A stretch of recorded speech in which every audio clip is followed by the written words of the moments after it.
bị lòng nhẹ như vừa rút ra một trái lòng đã cắm sâu từ nhiều tháng vùng.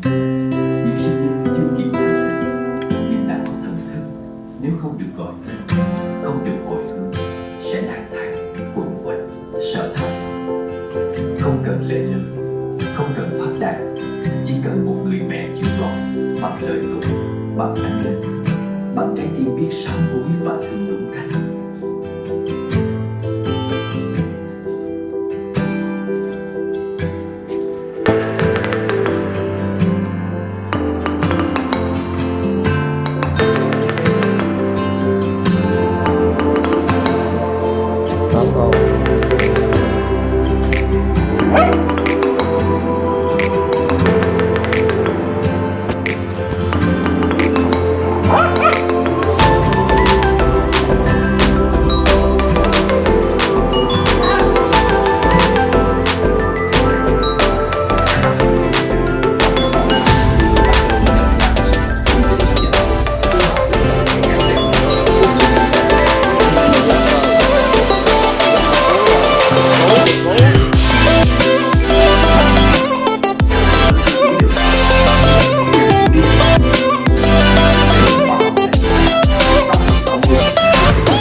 Người chết với tâm giận sẽ bị chính tâm đó giam giữ, không cần địa ngục nào trừng phạt.